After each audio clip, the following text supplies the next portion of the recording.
Hello, that caught me on the up, as it always does. Yes, it's the old Git, and I am back. Why I haven't made a few videos the last couple of weeks, I'll tell you at the end of this one. But right now, I'm feeling pretty angry. So the old Git is very angry today, very angry. And although it was no surprise that in the UK, the Labour Party with the Keir Starmer would get voted in, albeit though only 20% of the vote turned out, and that's how he was voted in. And there's lots of other things that went on that really makes the voting system a bit of a joke. But anyway, they're there now, aren't they?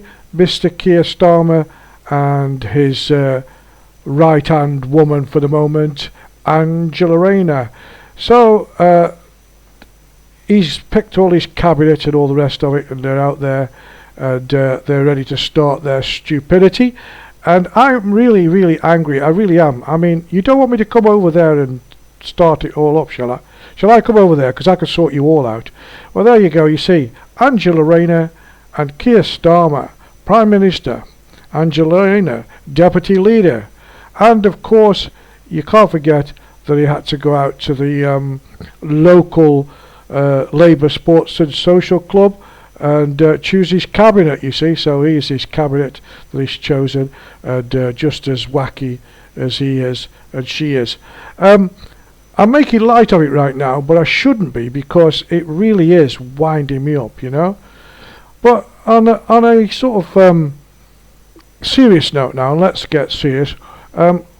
What does the future hold for you, the ordinary man in the street, apart from extreme wokeism, sexualization of our primary school kids? And you know, you got things like this, drag queens in primary schools. It's disgusting. I don't know where the parents are. I don't know what's happening where this is allowed to go on. But again, Labour, yeah, let's be woke. Let's sexualise our primary school children. Let's confuse the hell out of them. And that's what's doing. And no, it's going to get worse. Oh, it is definitely going to get worse. But anyway, I'm not going to digress and go into all sorts of different reasons, what for, why, and when. I'm just basically telling you. So, and also you've got the demise of the indigenous white people of the UK. That's going on now.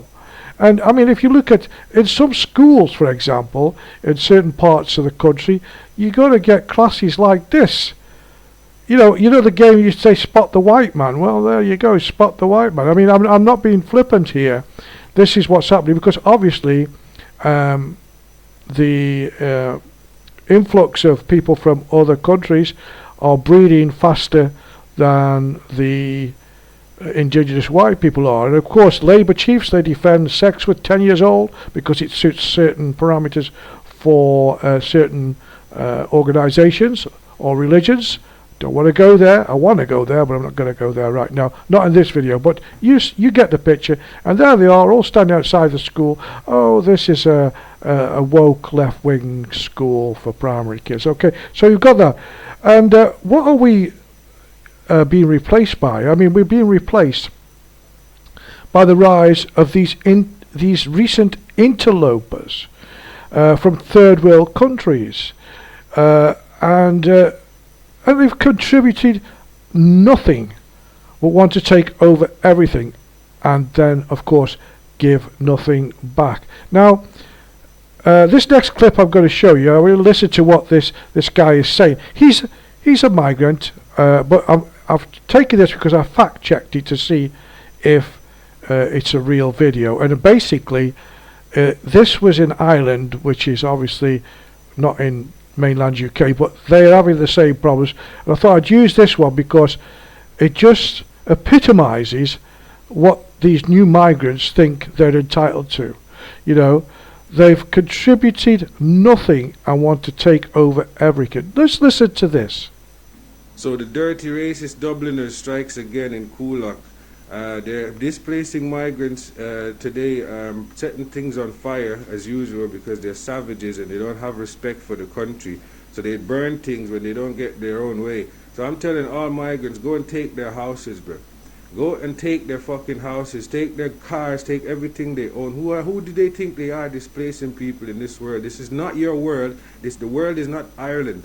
Alright? The world is not all about Irish. It's not your world. Migrants go and take their houses and take their cars and take their women and take their jobs. The cheek of them displacing people and putting people on the streets, acting like you care about homeless people. You little racist bastards. That's all you are. Nothing more than little dopey racist cunts on the side of the street. Well, I think that's enough of that. You get the picture. That's what I mean. A lot. There is others, and there's other videos out there which you can watch where they say, "Oh, we don't like the food, the hotels that we're staying in not good enough." They've all come illegally, and yet they're not happy. When they were living in France in the little camps there, in up to their neck in mud and given virtually nothing, oh, that was okay. But no, they have to come to the easy touch, which is now an easier touch because of the Labour government, and also already. Mr. Barmy Starmer's been out to Europe and he's been pandering to Macron and the likes and edging his way to take the people of England back into the EU, and he's going for that. Don't think he's not, and that will overturn the vote of the people. Luckily, Mr. Nigel Farage has got himself into Parliament, which is great, with a couple of Lee Anderson and Rupert and one other, I think. I'm sure they won't rest on their laurels. And me personally, I can see a lot of the Conservatives who are left, whatever's left, crossing the floor and joining the Reform Party, because something has to give. On the subject of migrants as well, we're also finding this trend in shoplifting. Not only do they want to take your house, but they take everything else they want to.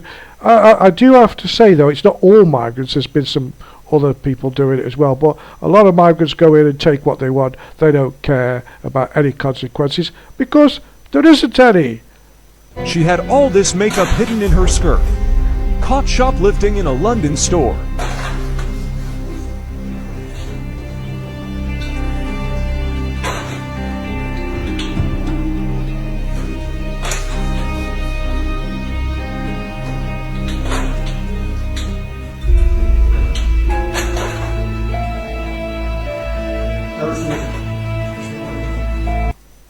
It's so frustrating having to watch these incidents day by day.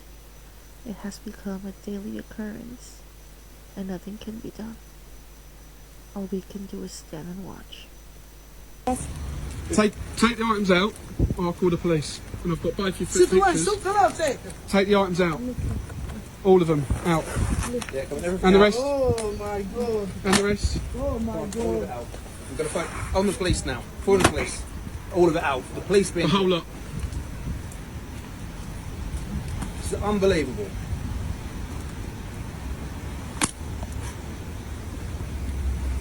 Madness.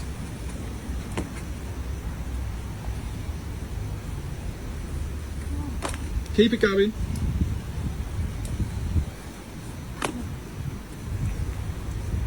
Lift up your skirt a bit. Give us a twirl. Give us a twirl. Can you shake it a bit? Because you can see it poking out. That's how we clocked it in the first place. Come on. You're taking a piss now. Come on. Jump up and down. We can see it. Come on. Keep going. It's unbelievable. I'm not willing to accept this. Come on, you keep saying no. We know there's. Look at it. Come on. It's embarrassing. Okay, finish. Right, then turn round because you can still see. I don't have nothing else. Now we've got the other side because that side ain't working properly either, is it? No, it's not. Look, nothing else. Right, perfect. Don't come back again.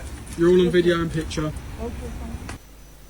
Well, as you see there, I mean, that now happens in the UK every day. Shopkeepers from big shops, small shops, they get robbed, and because we've got no prison places left to put them and such like, they just walk away. No consequences.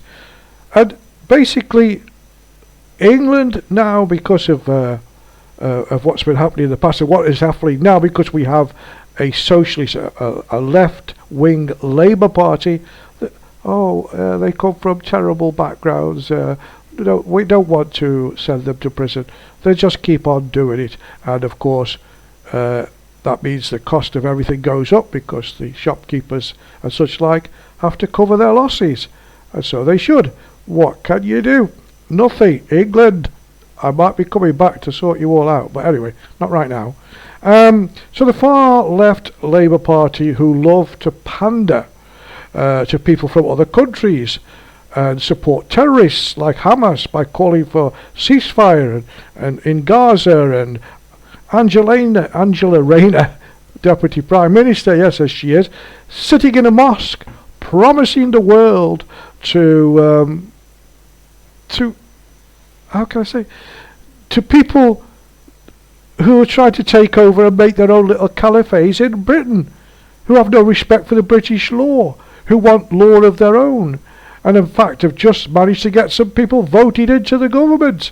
Shouldn't be allowed, should it? But it's been happening. For example, just to show you what I mean about Angela, she's two-faced and a true Corbynista. We'll come to that in a minute or two, but just watch this. Now, I know that people are angry about what's happening in the Middle East, and I said live on TV, and I say to this day, if me resigning as an MP now would bring a ceasefire, I would do it. I would do it. And I'll be honest with you, if Labour get into government, we are limited.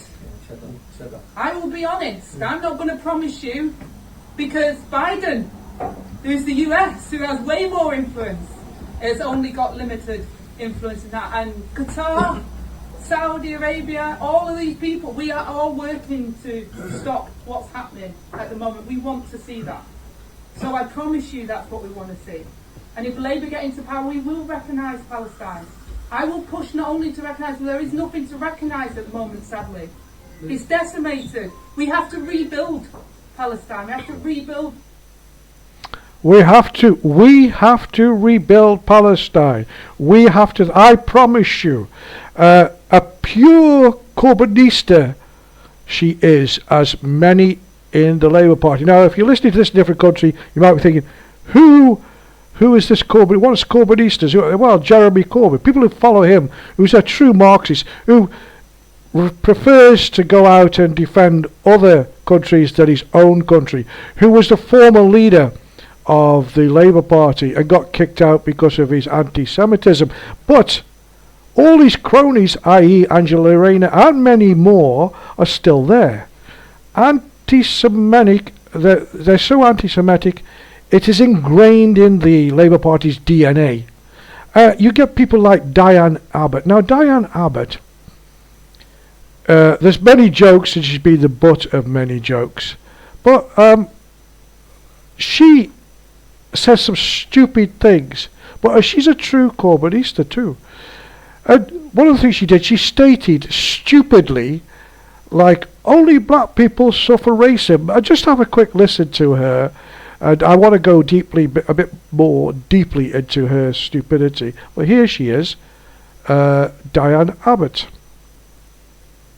In a letter in today's Observer newspaper, she wrote that Irish, Jewish and traveller people undoubtedly experience prejudice. This is similar to racism, and the two words are often used as if they are interchangeable. It is true that many types of white people with points of difference, such as redheads, can experience this prejudice, but they are not all their lives subject to racism.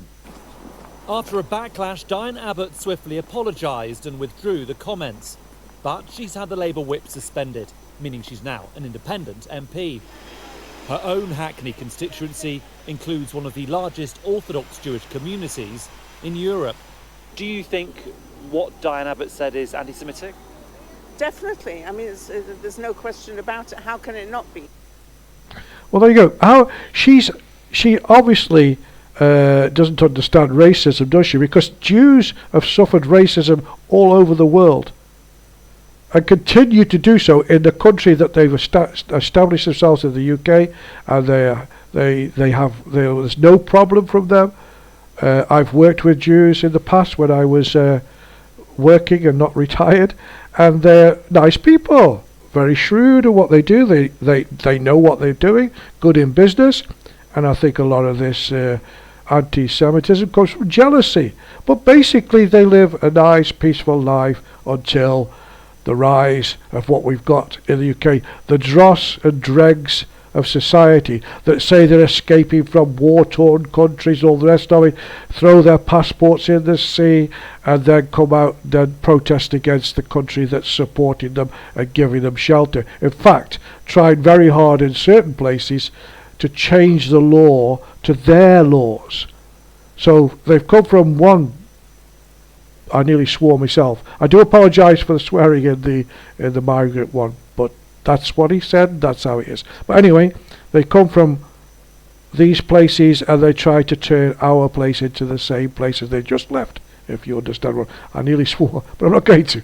Alright, so, you know, anti-Semitism is rife and will be rife. And, you know, let's go back now to the puppet leader, as I call him, Mr. Starmer. And why do I call him a puppet leader? I call him a puppet leader because he thinks he's, at the moment, he's the man. He's the head honcho. Barmy Starmy. Well, your tenure will be short-lived. You've served your purpose. Oh, most definitely you've served your purpose. Because the true Reds will rise up with their letters of votes of no confidence. And of course, this man, which you just got to listen to first, because some of you are wondering who Jeremy Corbyn is. As I say, he's the former leader of the Labour Party, and here he is in all his glory, supporting what he loves best, not England, but somewhere else. Hear it for the people of the West Bank, for the people of Gaza, for the people of the refugee camps, and say very bluntly to our political leaders in this country, do not condone war crimes. Well, there you go. I mean, he supported Palestine, Hamas, whatever. Jeremy Corbyn, that's the man. That's the one I've been talking about. Now, one of these letters of... now, I'm not a conspiracy theorist, but this could happen. But we'll see. Jeremy Corbyn, after they want a new leader in the House, after they get rid of Mr. Barmy Starmer, his usefulness is done. They've got themselves into Parliament with a whopping majority, so they can do what they like. Jeremy Corbyn will probably be invited to cross the floor, then probably be elected the leader of the Labour Party. What you say? And then all the Corbynistas, they'll sing, we'll keep the red flag flying, because they're true blue socialists and left-wing hooligans, as I call them. The country will go to rack and ruin. And it's goodbye England. And yes, as I said, conspiracy theory, maybe, but believe me, it could happen. Okay. Because Starmer lacks everything that these people who are anti-Semitic are still in the party, and they want to get back and make Britain pay in every which way, which is already starting to happen. So whatever happens in the next 5 years is not conducive to the hard-working, tax-paying, indigenous white man. And my answer to Diane Abbott is, yes, Diane Abbott, it's not only black people that can feel racism. Okay? Now, that's my rant for today, and I'm telling you, if you don't sort it out, you people over there, I shall have to come over. And just before I go, which I'm going to go in a few minutes, I've got to say to you that thank a lot of people for all the people who contacted and sent me emails and texts and X's in regard to me being ill. And I'm on the mend now, so you'll see a bit more of me. I thank you all. But I'm just going to pose this question. If you live in England, I live in Spain, as you know, And could this happen, what I'm going to tell you now, in England? Because how I was treated here in Spain. In the space of 10 months, I was diagnosed with a tumour on my kidney. They said, "You want to take the kidney out, or shall we try and take the tumour?" I said, "Try and take the tumour." They did, and they did it. Okay, that was number one. Whilst they did that, they found out that I had an embolism, which was not dangerous, but it's there. And also, they said that I had a lot of stones in what we call here a vesicular, but you'll know it as a gallbladder. I went for consultants there. They said, "Do you want us to take it out now?" I said, "Well, as soon as you get better after this operation, we'll take it out." And I thought, oh, well, you know, I don't want another operation, and I hung on. And then, unfortunately, it became infected. I went to the hospital. They took me in. 1 day later, they operated. 1.5 days later, they let me out. Unfortunately, I got a bit of an infection, so they took me back in and kept me there for 2 weeks. And everything done, diagnosed, and taken care of within 10 months. Can you do that in the UK with the NHS? I'm not knocking doctors and nurses, because wherever they come from and whoever they are, however they've studied a long time to be doctors, but can that happen in the NHS? I don't think so. And now you have this loony left government. What are they going to do for you? Nothing. In fact, if anybody remembers back after the last Labour government, they left a note in the Treasury, "There's no money left." And believe me, I wouldn't come back to England for all the tea in China to live under that regime. School fees. They're going to put VAT on school fees. How stupid is that? A lot of people, they're not all rich people that send their children to private school. There's people that work 2 and 3 jobs to keep their kids there. They just want to give them the best. But those people also pay tax towards the state school. And now they want to pay VAT on top of their tuition fees. And if they can't, they'll end up with their kids going to state school, which is another place taken that wasn't needed before because they've had to leave. So it's going to cost the government more than they reclaim in VAT to educate these children who have to leave because their parents have been priced out of the market. But anyway, that's probably a subject for another video. I'm back on form. I'm glad to be back on form. I hope you have listened to this one. Give me your feedback. You know all the bits are running around there. X best before T, and what else? Email at bestbeforetv@gmail.com. Yeah, and what else have we got? Well, we've got other things as well. What's up and all the other bits. And you can go watch the TV. What's on TV right now? There's a film called The Golden Salamander from 1950 on www.bestbeforetv.com. 24 hours a day, all free, and vintage television films and all the rest of it. So, this is the old git saying, and I'm warning you, sort yourselves out over in the UK, because if you don't, I'll have to come in over there and sort you out, and I don't want to come there. Take care of yourselves until the next time. Bye.